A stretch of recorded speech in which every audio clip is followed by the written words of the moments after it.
Começa agora o programa Prosa com Dutra. Olá Barretos, olá região, estamos iniciando aqui pela Rádio Jornal 88.7 FM mais uma edição do programa Prosa com Dutra. Eu sou Rafael Dutra e sigo com vocês, ouvintes, até às 6 horas da tarde. Aqui comigo nos estúdios, sempre ele, nosso DJ Sá, que hoje ele está moderno, aparou a barba, aparou o bigode, cortou o cabelo, passou bem a festa do peão de Barretos que terminou na data de ontem. E aí, Sá, como é que foi essa festa do peão? Tô vendo que você voltou um pouquinho mais moderno. Foi relacionado à festa, porque eu vi que você trabalhou bastante na festa e vi também que você alimentou bastante. Você e a sua senhora esposa, né? Mandar um abraço para ela que sempre nos acompanha aqui pela Rádio Jornal 88.7 FM. Como é que foi isso? Boa tarde, Dutra. Boa tarde, ouvintes. Rapaz, foi muito bom. A festa é muito boa. A gente pensa que cansa, né? Mas não dá tempo de ficar cansado. A correria total, mas muito bom. Você tá um pouquinho mais escurinho, isso é do sol da festa também? Sol. Daquele vai e volta, vem e vai? Como é que é isso? Já perdi 6 quilos. Nossa, então a festa foi boa. É uma correria danada, mas é muito bom. É muito bom, é muito gostoso. Várias pessoas... você é de Barretos? Onde que fica isso? Você vê que tem muito turista, muita gente querendo interagir. E esse ano você vê que é um pessoal que está mais assim contente na festa, está lá e está gostando de estar na festa. Eu acho muito bacana. Bom. E sobrevivi. Amém, amém. Foi muito bom. Que venha de 20 a 30 de agosto de 2026. Eu já pus na agenda. Já está reservado na sua agenda aí? Já.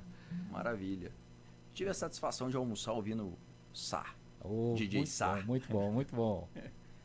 Bem, pessoal, nessa edição nós estamos recebendo aqui nos estúdios da Rádio Jornal um jovem que não é promissor, é um jovem que é realidade, é um jovem que já teve 2 mandatos como vereador na cidade de São Paulo, esteve aqui participando também da Festa do Peão, é um amante da Festa do Peão, e nós conseguimos que ele estendesse a agenda dele aqui para estar participando aqui do nosso programa Prosa com Dutra, para falar um pouquinho sobre política, um pouquinho sobre quem é ele, um pouquinho da sua atuação enquanto vereador e também dos projetos futuros.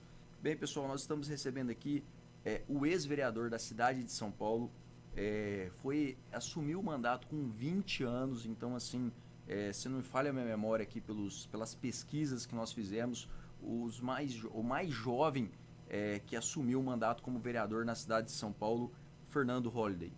Fernando, boa tarde, um prazer tê-lo aqui no programa Prosa com Dutra aqui pela Rádio Jornal 88.7 FM. Boa tarde, Dutra, boa tarde, Sá, boa tarde a todos que estão nos acompanhando aqui. É uma honra estar aqui com você nessa prosa, espero que a gente tenha aí um excelente bate-papo, depois dessa grande festa aí, né, que foi a Festa do Peão de Barretos. Ô, Fernando, antes de perguntar uma coisa, o que você acha da Festa do Peão de Barretos? Qual a sua análise? A Festa do Peão que terminou na data de ontem, 70 anos, é um marco histórico, é uma festa que fomenta a cultura, a economia.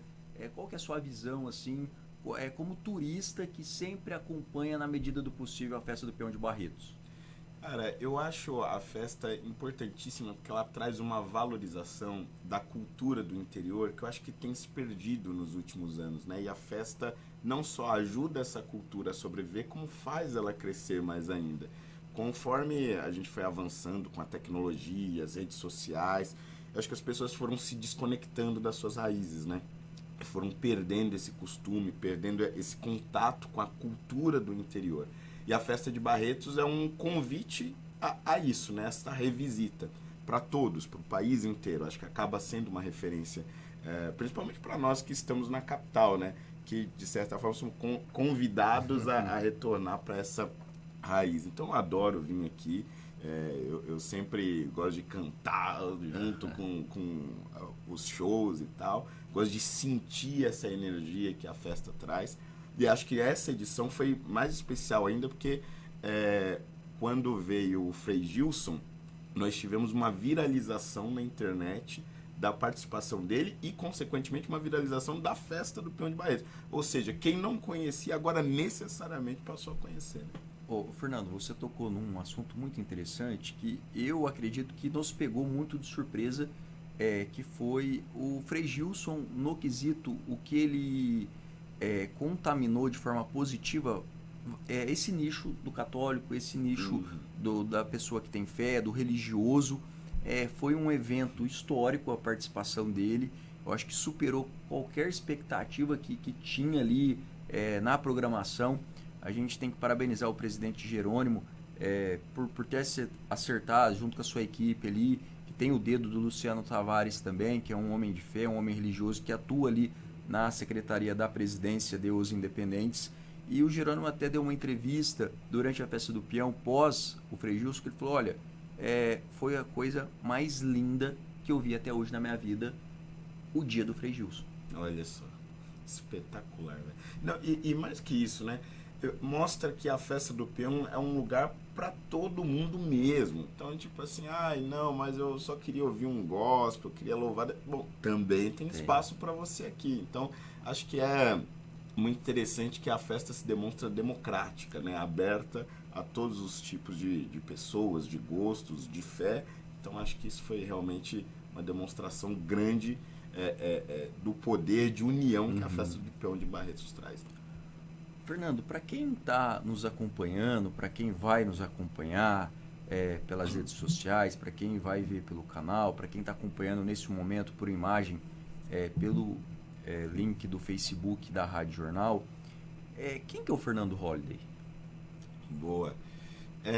Fernando Holliday nasceu, né, na periferia de São Paulo. Eu nasci ali na zona norte de São Paulo e fui criado ali na Grande São Paulo, em Carapicuíba. E tive aquela vida clássica do jovem negro na periferia. Escola pública, crescendo numa região dominada pelo crime. E não conhecia o meu pai, né? Meu pai, ele desapareceu pouco tempo depois de eu ter nascido. Vim descobrir já adulto que, na verdade, ele tinha sido assassinado. Uma história bem, bem triste. E minha mãe teve que me criar sozinha. Ela era auxiliar de limpeza em um hospital público. E muito, muito crente, né? Muito evangélico. E nunca me deixou ir por esse caminho, né? Da criminalidade, do tráfico. E eu segui, assim, sem grandes pretensões na vida. Nunca achei que eu fosse me tornar político ou nada do tipo. Mas aí lá pro meu ensino médio eu comecei a debater com alguns professores em sala de aula. Principalmente professores esquerdistas, né? Petistas e tudo mais. Que as ideias da esquerda, embora eu não soubesse direito o que era esquerda, direita, elas já me incomodavam naturalmente. E aí, debatendo com esses professores, eu fui me interessando cada vez mais por política, até que comecei a gravar alguns vídeos. Esses vídeos começam a viralizar e eu, ao mesmo tempo, comecei a ajudar nas organizações dos protestos que levariam ao impeachment da então presidente Dilma Rousseff. Então, essas duas coisas vieram juntas, isso lá em 2015. E aí, no ano seguinte, em 2016, já com o impeachment da Dilma, diversos partidos começaram a me chamar, né, para disputar a eleição. Eu não achei que fosse possível, né, porque naquela época a eleição só por internet era uma coisa assim inimaginável. Ninguém, o máximo que você tinha eram artistas da TV que eram eleitos, né, mas apareciam na TV aberta constantemente. Agora só a internet é um negócio praticamente impossível.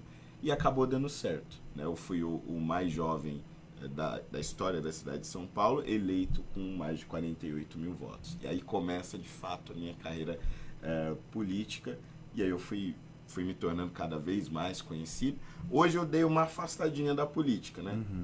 Mas, de qualquer forma, continuo comentando, continuo gravando vídeos e sempre dando entrevistas sobre isso.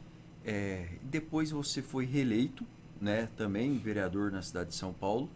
E aí você também decidiu de dar um time e procurar fazer a medicina. Hoje você está fazendo medicina.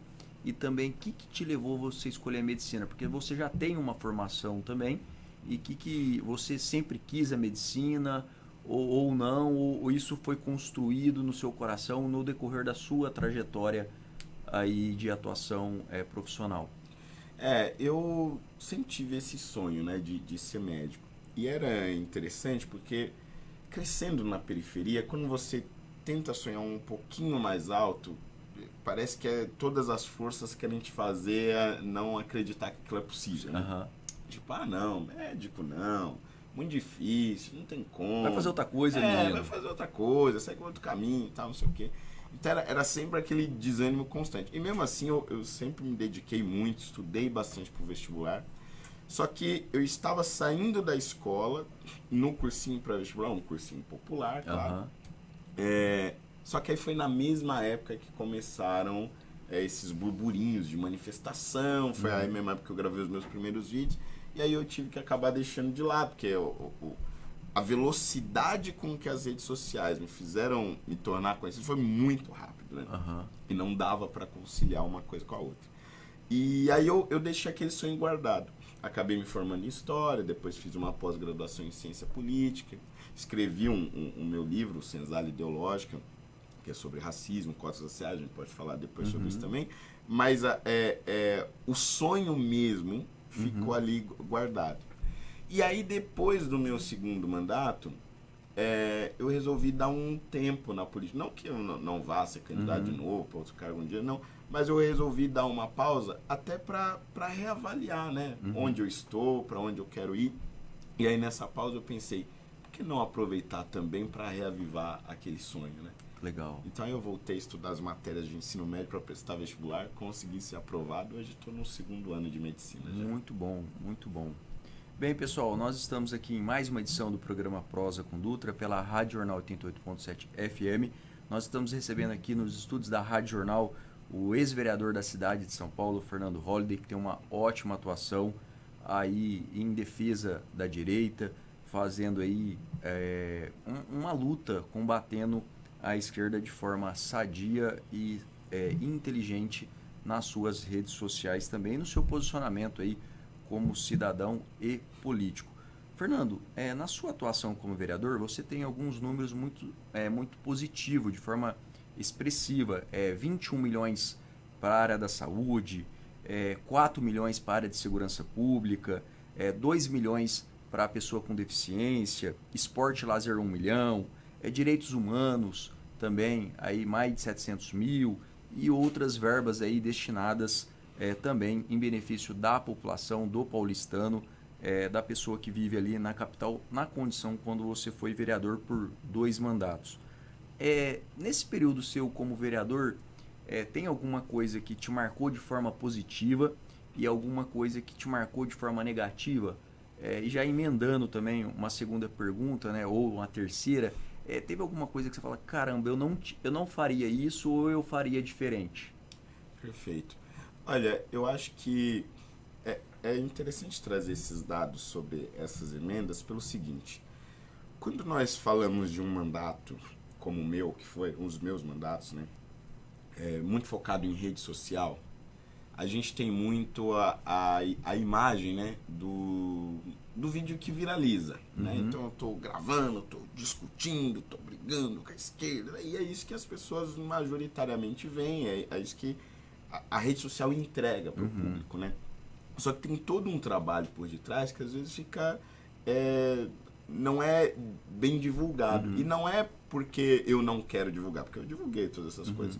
Não é um negócio que as pessoas vão sair compartilhando e viralizando. Então, eu acho importante colocar isso, né? Por exemplo, a emenda que eu enviei para os direitos humanos foi para uma instituição que ajudava mulheres vítimas de agressão a reconstruírem o seu rosto. Porque muitas vezes elas ficavam desfiguradas por conta da violência doméstica, principalmente, e precisavam de procedimentos estéticos mesmo, né? Para conseguirem ter de novo o seu rosto e retomar também a sua autoestima, porque a autoestima também vai junto com a agressão física, né? E é um trabalho assim que eu me orgulho muito de ter feito. Eu até me arrepio quando eu falo disso, porque é um negócio que realmente impacta, né? E geralmente nós, cidadãos, desconhecemos isso. Exatamente. Mas para a vida daquela pessoa, aquilo teve um impacto gigantesco, né? Foram dezenas de mulheres beneficiadas. Então, acho que esse tipo de coisa, estas histórias, são coisas das quais eu me orgulho. Agora, no mandato de vereador, eu percebi também que na política você precisa ter uma certa paciência. Então, se eu tivesse assim, uma certa decepção, foi o fato de achar que só por ter um mandato eu iria conseguir fazer as coisas acontecerem. Não é bem assim. Você precisa conversar, você precisa dialogar, você precisa convencer o outro do seu ponto de vista. E aí eu já emendo isso na terceira resposta. Uma das coisas que eu faria diferente seria a minha chegada na Câmara. Que a minha chegada foi tipo assim, ninguém aqui presta. Você chegou metendo o pé na porta, Exatamente. falando aqui, ninguém presta, eu sou o fudidão, isso, Eu aquilo. vim aqui, ó, meu mandato é de internet, tô nem aí porque vocês acham de mim, entendeu? Não tô aqui. Esta frase, eu acho que ela é fundamental para você analisar o Holiday de lá atrás e o Holiday de hoje. No meu primeiro discurso eu disse a seguinte frase: não estou aqui para ser amigo de ninguém. Não quero ser amigo de vocês. Pá, bom dia. Cheguei assim. O pessoal falou, puta que pariu, quem que é esse que tá chegando aí? Esse cara não vai ter jeito aí, ele não vai sobreviver aqui. E realmente, se eu não tivesse mudado a postura, meu mandato não teria mudado. Porque veja, hoje é diferente. Hoje você tem vários parlamentares eleitos, você tem bancadas inteiras eleitas desta forma. Pelas você redes forma sociais. um grupo. Você forma um grupo de deputados, de vereadores eleitos pelas redes sociais. Ali era só eu. Então, é óbvio que eu tinha que dialogar, tinha que estabelecer pontes e não chegar chutando a porta. Tanto que nos primeiros 5 meses foram 5 pedidos de cassação, 1 por mês. E o meu mandato, obviamente, não ia sobreviver. E todas aquelas pessoas que tinham votado em mim para fazer alguma transformação, não iam ver essas transformações, porque eu ia perder o mandato. Então, eu fui mudando ao longo do caminho, fui aprendendo, e acho que isso foi fundamental para eu ganhar experiência e maturidade na política. Ô Holiday, então nós podemos analisar que você foi inicialmente eleito pelas redes sociais, depois você foi reeleito porque você teve as entregas necessárias, o eleitor gostou do seu mandato, e você teve as entregas em prol da população. Como nós já mencionamos aqui, se a gente somar mais ou menos aqui, dá mais de 30 milhões entregues em benefícios para a população de São Paulo em várias áreas aí que a gente falou: segurança pública, saúde, esporte, lazer, direitos humanos, pessoas com deficiência. Então, assim, você fez as entregas você não foi um vereador TikTok, né? Que você foi um vereador que, estou aqui na rede social, sei utilizar as redes sociais, mas também fiz isso, tenho as entregas. E eu acho que momentos como esse é muito importante para você, para estar divulgando, para estar principalmente informando também. Sim. Aquele cidadão que acreditou e votou em você. Então, assim, vamos dizer que você foi um pioneiro, eu acho que deve ter sido isso, se a gente pesquisar aqui, eleito pelas redes sociais num grande núcleo como São Paulo. Então, você chegou lá sozinho, foi amadurecendo, foi entendendo que tem que ter paciência, tem que ter um diálogo para construir bases fortes. E isso mostra que com o diálogo você conseguiu fazer entrega, porque também tem muito parlamentar aí que é eleito pelas redes sociais que não entrega nada. Pois é, esse é um ponto. Pra você ter uma ideia, né, nessas emendas da saúde, eu entreguei para mais de 300 UBSs, equipamentos de eletrocardiograma e o ar-condicionado para salas de vacina. E todas essas UBS, elas estão espalhadas pela cidade. E tem isso também, né? Geralmente um vereador mais tradicional, ele trabalha numa região, né? Esse eu acho que, não sei se é um benefício ou se é um ponto negativo, mas existem diferentes formas de ver. Mas como o meu voto está muito espalhado, a minha ação ela também tem que ser muito espalhada. Então, em qualquer canto da cidade de São Paulo que você for, praticamente qualquer UBS que você passar em São Paulo, vai ter alguma coisa que eu fiz por ela. Seja o ar-condicionado da sala de vacina, seja o eletrocardiograma que eles usam na sala de emergência, vai ter alguma ação que eu fiz para aquela UBS. E o mais curioso muitas vezes, talvez as pessoas que estejam sendo, a maioria das pessoas que estão sendo beneficiadas por estas obras, por essas destinações, não saibam quem fez. Esse eu acho que é um lado negativo, que a rede social, ela te ajuda a viralizar um bom debate, uma boa briga, mas a entrega ainda é difícil de você usar para para divulgar, para acessar esse público. E aí vai muito aí eu tenho que voltar às raízes, né? Aham. É bater de porta em porta, é conversar com o munícipe, é ir na rua, etc. Entregar o panfleto. Exatamente. Se você achar que você pode fazer um mandato só gravando vídeo, sem pisar na rua, sem conversar com o povo, você vai acabar indo pro buraco. Não tem como. Você tem que conversar com as pessoas para elas entenderem o que você fez, para elas entenderem aquele benefício e divulgarem para outras também, né? E não só isso, para também dar o exemplo para outros políticos que às vezes acham que não vale a pena, vou ficar aqui só gravando meu vídeo, né? Acho que você também tem que dar o exemplo para os seus pares, né? Ô, Holiday, e na área de segurança também, você beneficiou muito a Guarda Municipal de São Paulo. Como foi esse trabalho também, que é uma área crítica também, não só da cidade de São Paulo, mas do estado, do Brasil, que é a área de segurança pública? Eu acho que é bem sensível a questão da segurança pública, principalmente em São Paulo, porque quando nós falávamos em São Paulo, nós falávamos também em Cracolândia, né? Uhum. Agora, com o governo Tarcísio, que a gente conseguiu realmente tirar aquele foco de tráfico e de consumo que existia ali no centro de São Paulo. Mas antes disso, nos meus 2 mandatos como vereador, a Cracolândia era quase que um retrato do centro de São Paulo. E a Guarda Municipal tinha uma dificuldade muito grande, porque tinha equipamentos que não eram atualizados. Tinha gente que usava colete à prova de bala vencido. Caramba. Né? Tinha arma que atirava sozinha, de tão velha que estava. Então a gente fez um trabalho realmente de renovar os equipamentos da Guarda Municipal. Compramos escudo, capacete, colete à prova de balas. Mais de 100 armas foram entregues para a Guarda Municipal, armas modernas, atualizadas e sem esses defeitos técnicos, né, que causavam esses incidentes. E os drones também. Os drones eles foram fundamentais, inclusive nas últimas operações para desfazer a Cracolândia.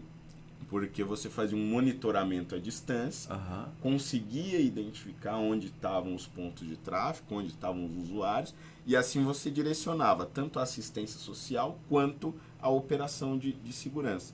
E nós entregamos mais de 20 drones para a Guarda Municipal fazer esse monitoramento de inteligência mesmo, principalmente ali na região central. Né? Ô, Fernando, você está aqui em algum tempinho aqui conosco falando dos benefícios que você teve a satisfação de trazer para a cidade de São Paulo. Você acha que não dá para estender isso assim, para o estado de São Paulo, para o Brasil? Você não acha que o Fernando não poderia aí voltar para a política no futuro, contribuir aí com o estado? Qual que é o pensamento que você tem aí para o futuro, para trazer esses benefícios aí para uma maior quantidade da população, quem sabe aqui do estado de São Paulo? E também, como é que você vê essa divisão que está o Brasil hoje, um lado Bolsonaro, um lado Lula, às vezes um pouquinho mais raivoso, menos raivoso? Como que você analisa também o que tem passado hoje, a situação do ex-presidente Jair Messias Bolsonaro? Bom, eu acho que assim, começando por essa questão do estado de São Paulo, eu acho que um dos grandes benefícios de ter sido vereador da cidade de São Paulo é que lá você tem uma experiência gigantesca, né, que te permite lidar com praticamente qualquer contexto da administração pública. Porque a cidade de São Paulo, por si só, ela é tão complexa que ela parece um estado em si mesma. Tem um orçamento gigantesco, tem vários problemas. Então, conforme você vai trabalhando na resolução desses problemas, você vai ganhando uma experiência muito grande. E eu acho que sim, em algum momento eu tenho que utilizar essa experiência para trazer para o estado de São Paulo, e acho que eu tenho, digamos, um potencial eleitor para além da cidade de São Paulo. E eu digo isso porque, andando aqui mesmo na festa de Barretos, diversas pessoas me encontraram pelo caminho. Você tem que vir candidato, vem deputado federal, estadual, eu quero votar em você. Isso é um negócio que me dá orgulho, sabe?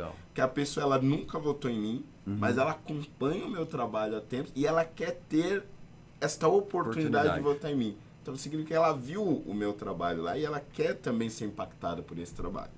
Então acho isso fundamental e acho que me inspira assim a em algum momento dar voos maiores, né, digamos assim. Agora, falando da questão nacional, eu eu fui muito próximo do presidente Bolsonaro lá atrás, na época do impeachment da presidente Dilma. Depois nós tivemos algumas divergências e eu percebi que eu é que estava errado nessas divergências. E por incrível que pareça, ele me recebeu de volta, me filiou no PL, abonou a minha ficha de filiação. Legal. Foi num evento na Câmara Municipal. E aí, cara, eu já estava admirando ele por conta de toda a perseguição que eu sofria. Mas nesse dia, eu acho que assim, a minha admiração foi para níveis estratosféricos, porque eu fui muito injusto com o presidente Bolsonaro. Muito injusto. E ele tinha tudo para não voltar a ser um aliado, para não me dar a mínima oportunidade. E foi justamente o contrário. Ele fez um gesto de ir na sua filiação na Câmara Exatamente. Municipal. Então, assim, o gesto é tudo na política. Tudo. E assim, foi absolutamente, eu diria até desproporcional. Porque, vamos Um pensar, ex-presidente da República indo num evento só para filiar um vereador. Então, assim, isso era uma coisa... um vereador não, era inimaginável. ex-vereador, né? Não, eu ainda Você estava no tava com mandato. mandato? Tava no mandato, foi em 2023. Aham. E aí eu falei, cara, eu não acredito que isso está acontecendo. E assim, me tratou super bem. E só fazer um recorte para você ouvinte. Foi um evento histórico também, né? Foi. Parou a Câmara Foi. Municipal de São Paulo, lotou, estava entupido. Foi a primeira vez... Eu estava lá, né? Eu só consegui dar um abraço no Fernando depois, né? Mas depois do depois mesmo. Porque assim, tava entupido de Exato. gente, pessoas do Brasil todo, de toda a cidade de São Paulo aí, de todos os nichos. E isso daí mostra muito também, Fernando, a sua capilaridade. Que você não está somente na rede social. Você está aqui em Barretos hoje. Você esteve aqui em Barretos, não é de agora que você frequenta a cidade de Barretos, que você visita, que você traz as suas ideias, que você faz reunião, que você dialoga, que você conversa. Já tem anos que você frequenta a cidade de Barretos. Exato. Então a cidade de Barretos também sente orgulho de tê-lo aqui, de você ser parceiro da cidade de Barretos, de frequentar a Festa do Peão, de ter amizade comigo, com meu irmão e com outras pessoas que têm um carinho especial por você, porque mostra a sua capilaridade e, acima de tudo, a sua humildade de ouvir, entender. E eu acho que isso chegou no presidente da República, que falou, olha, esse garoto errou comigo no passado, mas hoje eu vou trazer ele aqui. Vem cá, garotão. Pois é isso. Foi a primeira vez que um ex-presidente da República pisou na Câmara Municipal. Nunca teve nenhum ex-presidente e nenhum presidente em exercício tinha pisado na Câmara Municipal de São Paulo. Que legal. Então foi de fato um evento histórico. E aí eu acho que eu também aprendi uma lição muito grande na política. Porque muitas vezes o político ele tem a imagem do seguinte, não, eu errei, mas eu vou consertar aqui em silêncio, entendeu? Eu vou, média aqui, média ali e tal, e aí o povo esquece, e aí já era, Vida que consertei segue. meu erro. Eu fiz o contrário, eu fui lá, relembrei todos os horrores que eu falei dele e pedi desculpa. E aí muita gente falou, o que é isso? Tá maluco? Não faz isso, tá? Não sei o que. Não, eu falei, é isso que eu tenho que fazer. Se o povo não quiser mais saber de mim, paciência. Mas eu tenho que fazer isso de forma transparente. Legal. E, cara, eu percebi que realmente vale a pena.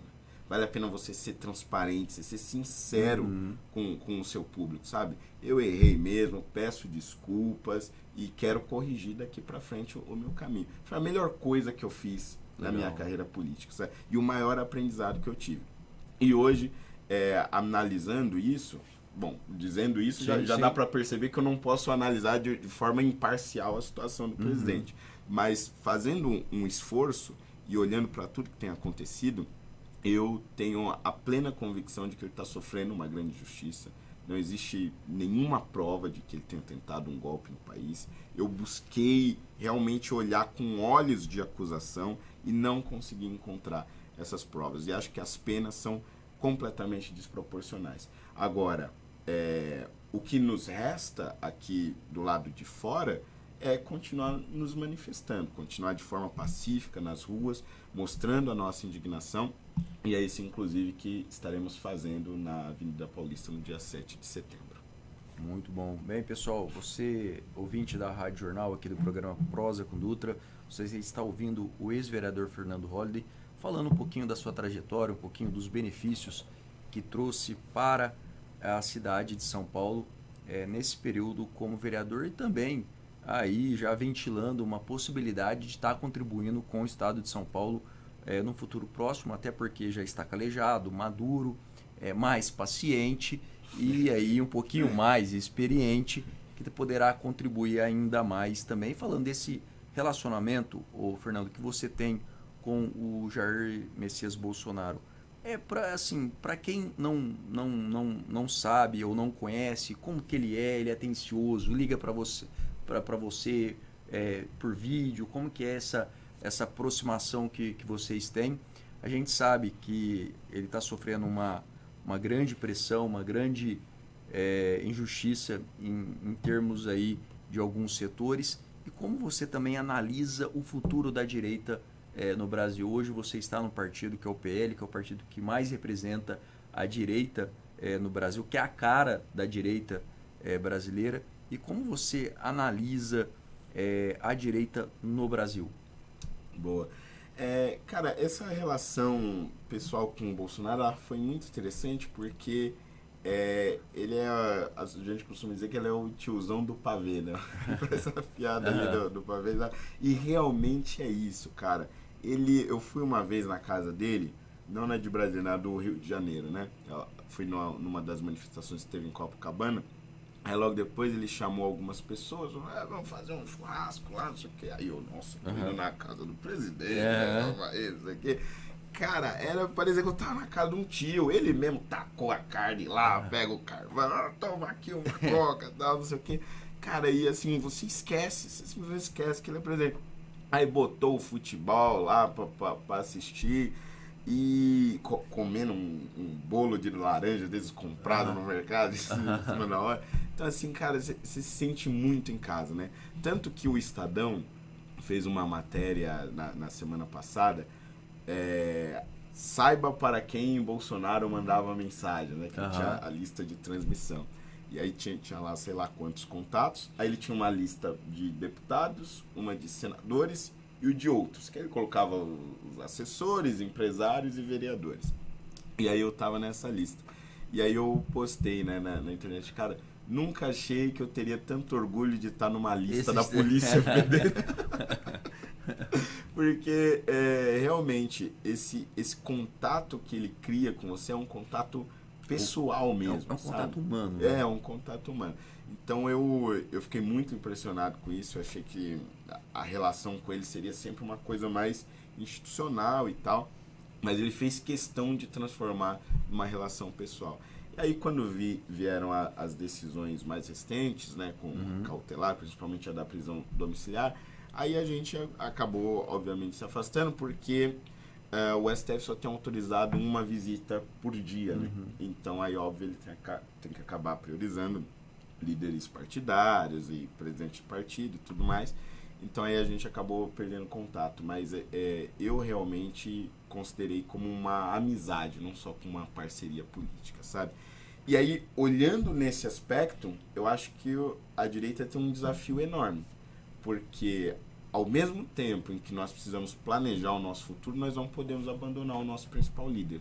E acho que esse é o grande dilema. E aqui, eu acho que foi uma falta de respeito muito grande de algumas figuras políticas tentarem avançar com o debate sobre a sucessão política da direita sem ter dialogado com o presidente Bolsonaro. Quer dizer, não há possibilidade de você discutir o futuro da direita sem um diálogo com o Bolsonaro. Sem passar por ele. Isso é uma ilusão. E alguns já caíram nessa ilusão em 2022. Eu acho que 2022 já nos mostrou que não existe espaço para um meio termo.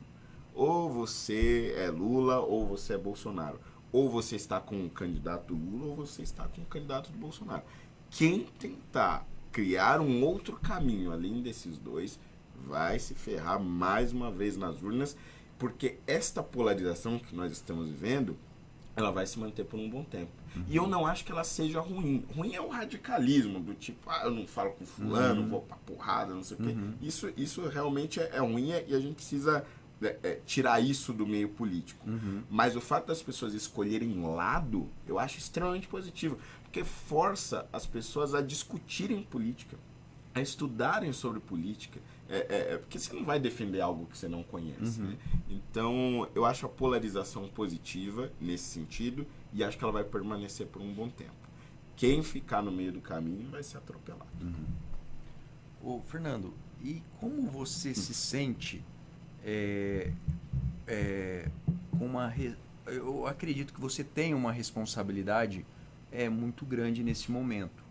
Se a gente fazer uma análise de tudo que você falou, que é uma fração de milésimo de tudo que você vivenciou e participou e está construindo, então você é um jovem que sai da periferia, começa a debater nas redes sociais, é eleito o vereador mais jovem da história da cidade de São Paulo, é reeleito, tem grandes entregas, tem uma boa formação, está se qualificando, futuramente será médico aí para poder contribuir com a saúde do nosso Brasil, poderá voltar a ocupar cargos aí em benefício do estado de São Paulo, é um dos líderes, um dos expoentes da direita no Brasil, não da direita caviar, né? Porque a gente também tem que, porque também tem a esquerda caviar, tem a direita caviar, né? Enfim, é um cara da direita raiz, vamos assim dizer.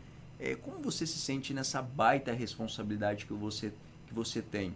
Como que você analisa isso de pessoas passarem por você e falar: ô, Fernando Holliday, vem cá, quero tirar uma foto. Fernando, eu acompanho o seu trabalho. Fernando, eu quero votar em você. Fernando, eu já votei em você. Fernando, gostei daquele seu posicionamento. Fernando, comentei lá, você curtiu o que eu falei. Como que você lida com isso e essa responsabilidade?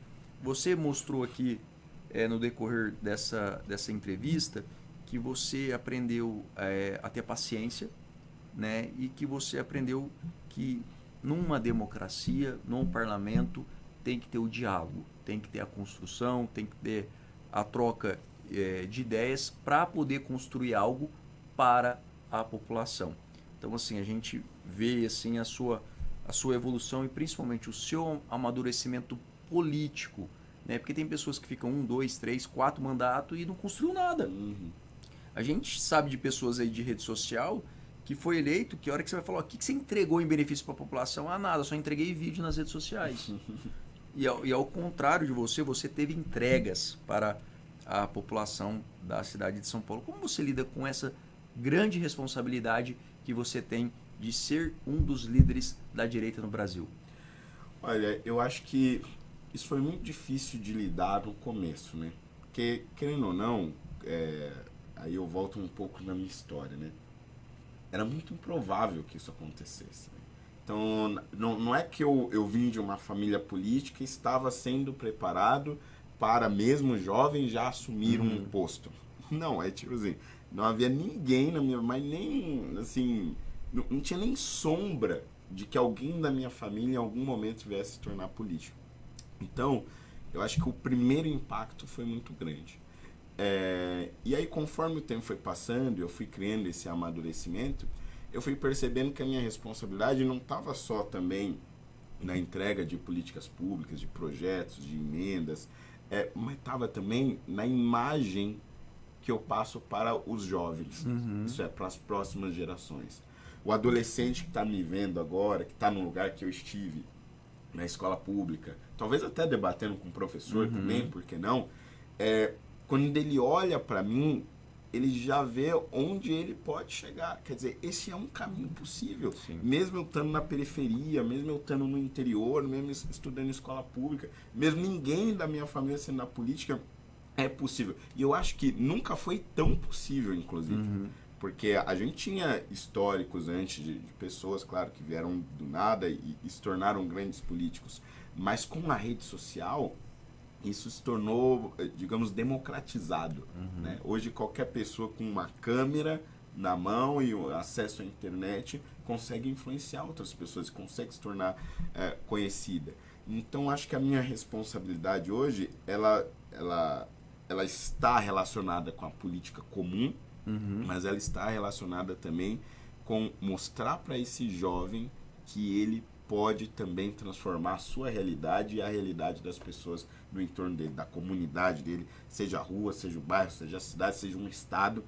É possível graças a esse cenário político que nós estamos vivendo hoje. Fernando, e quando a gente olha aí sonho, quando você analisa o Fernando profissional e o Fernando pessoa, qual que é o seu sonho? O que você olha e fala, pô, tenho um sonho de fazer isso, tenho um sonho de viajar para algum lugar, tenho um sonho de atender lá na unidade básica de saúde do bairro da onde eu surgi, eu nasci, eu morei. Tem algum sonho assim que você poderia compartilhar com os nossos ouvintes assim? Cara, eu acho que tem duas coisas que eu sempre quis muito na minha vida, né? Primeiro, ser médico e atender em Carapicuíba, que é a cidade onde eu cresci. E eu digo isso porque eu Então, um recorte. Então, você poderá ter no futuro aí o Fernando te atendendo. Exatamente. Não, e eu digo isso porque eu cresci com muitas pessoas idosas, né? Minhas vizinhas. Minha mãe, propriamente, já me teve muito tarde, né? Lá com uns 43 anos, o médico nem achava mais que ela poderia ter filhos. Então, era sempre uma ida ao hospital. Ou por conta do vizinho, por conta do tio, ou até mesmo por conta da minha mãe. E aí eu via aquelas pessoas realmente sofrendo na fila. Hoje já melhorou bastante, né? Mas ainda tem alguns problemas. Sofrendo na fila, esperando atendimento e tudo mais.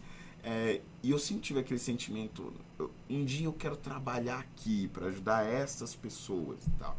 Então acho que uma das primeiras coisas que eu vou fazer assim que eu pegar meu CRM é voltar em Carapicuíba, pegar o primeiro plantão disponível no pronto-socorro e atender aquelas pessoas. Acho que voltar para lá para fazer este trabalho é algo que realmente me motiva. Muito bom.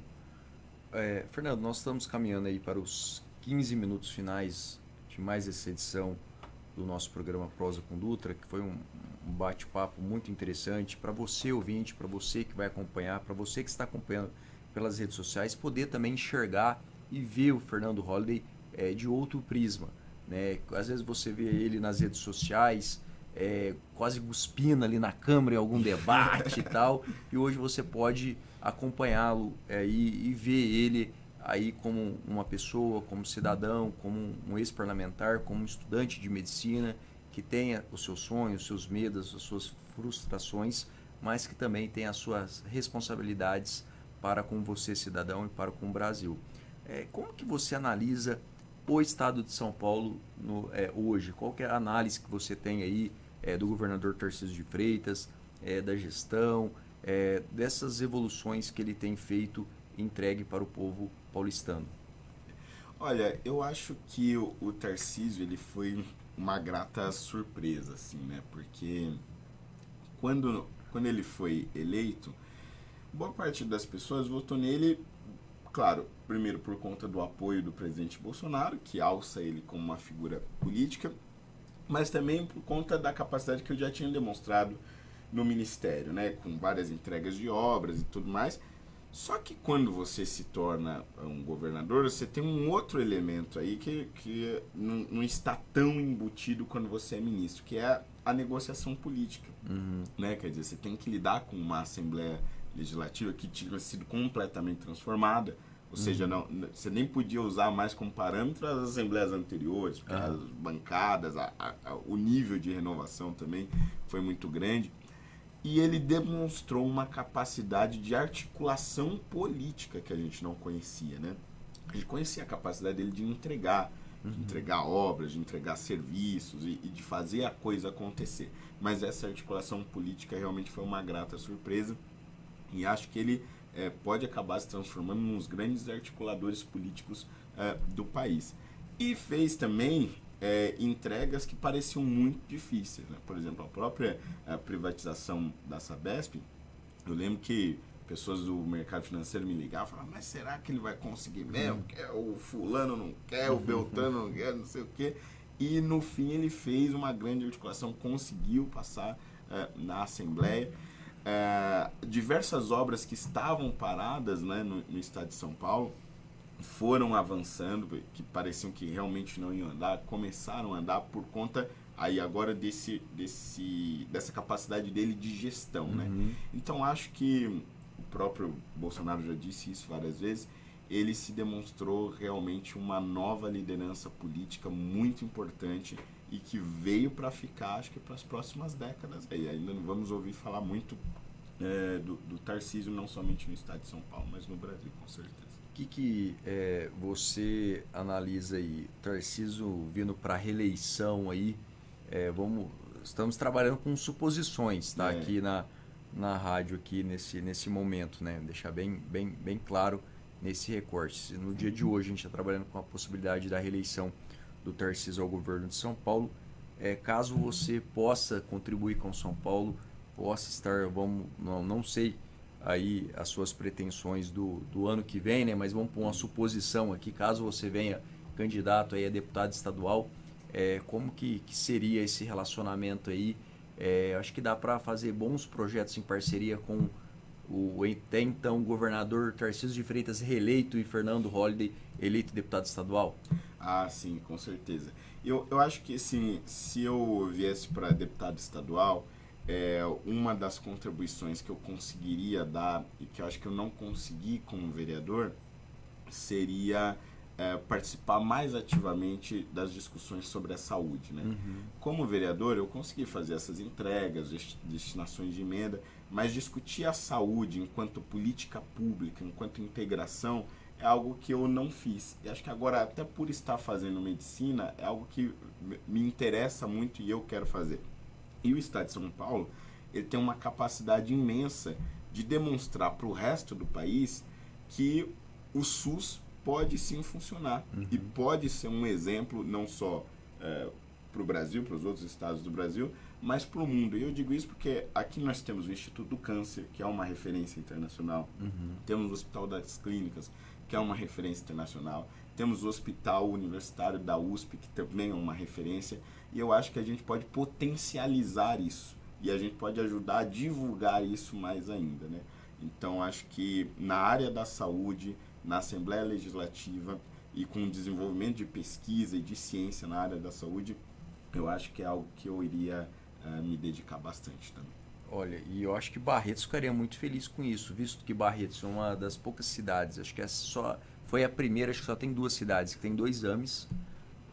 Barretos aí tem a Santa Casa, tem o Hospital São Jorge, tem o Grupo São Francisco, mas também tem o Hospital do Amor, que faz um belíssimo trabalho, com grandes entregas.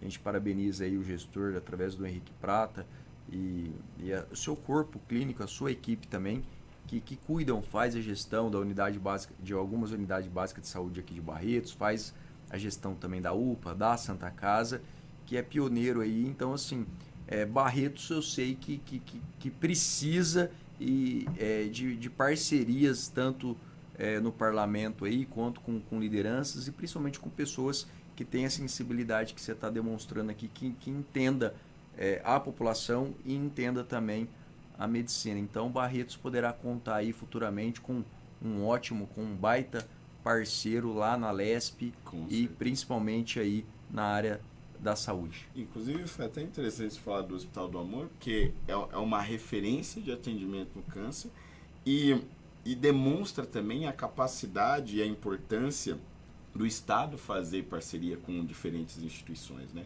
E acho que o Tarcísio avançou muito bem nesse sentido quando ele atualizou, por exemplo, a tabela SUS de São Paulo, que é algo que a nível federal é um horror.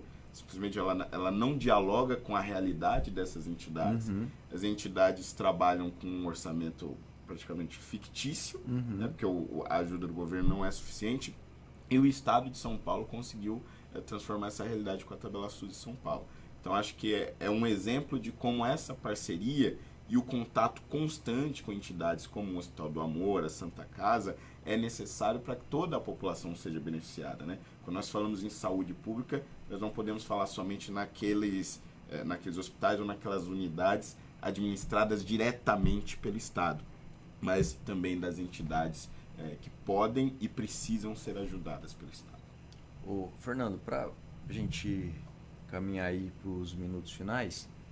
Agora eu tô na dúvida, e eu acho que você que tá ouvindo também vai estar muito na dúvida. No santinho do Fernando, o Fernando vai estar de camisa preta ou de jaleco branco?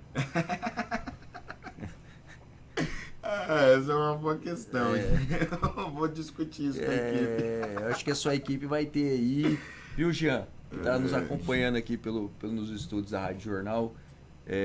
Vocês vão ter aí uma dor de cabeça aí para falar, chefe, eu acho que você tá melhor aqui com a camisa preta, que é o básico que ele usa. Não, chefe, mas eu acho que tá melhor aqui com o jaleco aqui, né? Verde e amarelo. Verde e amarelo? Verde e amarelo, boa. Então já tá decidido. Vai estar com a camisa do Brasil. É isso, boa. Gostei dessa. Boa. Fernando, você tem algum hobby que você gosta? Pratica alguma atividade física? Olha, o que você gosta, assim? Já faz uns 3 anos que eu vou na academia firmemente, né? Porque antes era aquela coisa, né? Pagava... mas não frequentava. Não frequentava. É quase igual o Sá, né, Sá? É quase igual o Sá, né? Tá em dia a mensalidade? Tá. Já minha presença. Mas já faz uns 3 anos que eu vou na academia firme. Nunca fui de praticar esporte, né? Então sempre fui muito sedentário, mas já faz uns 3 anos que eu mudei essa realidade com a academia. E fora isso, acho que o que eu mais gosto mesmo vai parecer muito nerd isso, mas às vezes eu não tenho palavras para explicar essa paixão que eu tenho pela medicina. Mas estudar para mim é um hobby, mas estudar a medicina especificamente. Eu abro às vezes um atlas de anatomia, eu fico horas, me perco ali, sabe? Legal. Porque é realmente um negócio que eu gosto muito. E assistir séries, né? Todo mundo gosta do Netflix, todo mundo gosta de ver um filminho aqui e ali. Geralmente é o que eu faço no tempo livre. Muito bom. Gostava de ir às vezes também pra umas baladinhas aqui e ali, mas eu já tô ficando velho demais. Não tô aguentando mais o pique. Mas eu acho que deve ser a carga de estudo e a carga de preparação que tá te deixando um pouco mais cansado. Fernando, se você pudesse mandar uma dica, uma sugestão, uma mensagem para quem está te ouvindo agora, para quem vai te ouvir depois, para quem vai acompanhar o programa depois, enfim, qual seria a mensagem que o Fernando de hoje daria para um jovem que está lá na periferia, ou de um jovem que está com uma depressão, ou de um jovem que está com uma ansiedade, ou de um jovem que não sabe o que quer fazer da vida, ou para aquele mais idoso que está descrente com o Brasil, que está revoltado com a atual situação, com o atual momento, qual que é a mensagem que você gostaria de transmitir? Olha, eu acho que uma mensagem que eu queria passar é a seguinte: nesses anos, eu sou jovem, né? Mas eu passei por muita coisa em pouquíssimo tempo, né? Foram muitos acontecimentos, um em cima do outro, o ganho de experiência foi muito rápido. E uma coisa que eu percebi terão dias que vão parecer muito, muito, muito escuros. Muitas vezes a estrada vai parecer muito, muito difícil. E o sentimento de desistência, ele toma conta da gente, naturalmente. Né? E nós não podemos nos culpar por esse sentimento. Mas quando a gente não se esquece de que por mais escura que seja a noite, por mais difícil que seja a estrada, quando a gente não se esquece de que o sol sempre vai aparecer, de que um dia sempre vai amanhecer e de que você sempre vai ter uma outra chance de refazer aquela história, quando você não se esquece disso, a sua energia se renova, a sua capacidade de lutar se renova. Então, se eu pudesse deixar um conselho não se esqueça que um novo dia sempre vem. Muito bom. Bem, pessoal, agradecer você que nos acompanhou aqui pela Rádio Jornal 88.7 FM, você que nos acompanha. Hoje nós tivemos a grata satisfação de fazer com que o Fernando estendesse um pouco mais a agenda dele aqui na cidade de Barretos, que pudesse estar participando de essa edição especial do nosso programa Prosa com Dutra. Fernando, muito obrigado. Agora também fica os microfones abertos aí para você mandar alguma mensagem para sua equipe, para os seus apoiadores, para aquelas pessoas que já começou com o coração debater um pouquinho mais aí da possibilidade de você estar na urna no ano que vem e poder contribuir, poder ajudar, divulga suas redes sociais, ou aquela pessoa que também quer ouvir, falou, pô, se ele vir candidato, eu quero ajudar ele. O que eu faço? Onde eu encontro ele? Qual que é a rede social dele? Enfim. Maravilha. Bom, antes de mais nada, eu gostaria de te agradecer, Dutra, porque não é a primeira vez, já faz muitos anos, você sempre me recebe muito bem aqui em Barretos. E é sempre uma honra te reencontrar, sempre uma honra vir aqui em Barretos. Não só na Festa do Peão, né? Que eu já vim outras vezes aqui. Sim. Já pagou um churrasco também, já. Exatamente. Então, uma honra, agradecer também o Ronaldo. E agradecer a todos vocês que nos acompanharam. E dizer o seguinte, se você ficou um pouco mais curioso sobre o meu trabalho, ou se você já me acompanha, mas quer saber um pouco mais sobre o meu futuro político, vai ser candidato, não vai ser candidato, não deixe de acompanhar as minhas redes sociais, Fernando Holliday em todas elas, o Holliday é de feriado mesmo, H-O-L-I-D-A-Y, acompanha lá no Instagram, no Twitter, estou sempre gravando vídeos, sempre atualizando sobre as notícias de São Paulo, do Brasil e do mundo também. Então, acho que a gente, nesse momento do Brasil que nós estamos vivendo, precisamos nos unir, aqueles que pensam, né, como a gente, que tem pensamento de direita, e as minhas redes sociais e as pessoas que estão comigo, acho que formam um grupo nesse sentido. Então, aguardo você lá. Muito bom, pessoal. Agradecer a todos vocês que nos acompanhou, agradecer a equipe do Holliday, em nome do Jean, do Felipe, que estão aqui acompanhando ele aqui nos bastidores aqui da Rádio Jornal, e agradecer, Holliday, para você, por você ter essa essência como uma pessoa educada e humilde. Você é uma pessoa que sempre é atencioso, uma pessoa acessível, uma pessoa sempre disponível. Isso é fundamental para as pessoas que acreditam no seu trabalho, para as pessoas que acreditam em você.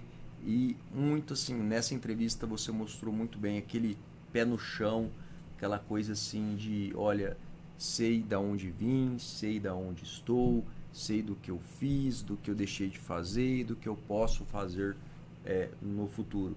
Eu acho que isso é fundamental, e a sua mensagem também de mostrar uma esperança para você que está nos acompanhando aqui, que tudo passa, né? As coisas boas passam, as coisas ruins passam, mas a gente não pode perder a esperança. Então fica aqui o meu agradecimento, acima de tudo, não pela entrevista em si, que ela foi riquíssima para você que está acompanhando, mas principalmente pela amizade, que é isso que reverbera, que é isso que fica, é isso que a gente leva para outro plano. Então, muito obrigado. Hoje foi uma honra estar entrevistando o Fernando Holliday. Valeu, meu cara. Obrigadão. Obrigadão. Bem, pessoal, espero você na próxima segunda-feira em mais uma edição do programa Prosa com Dutra. Tchau!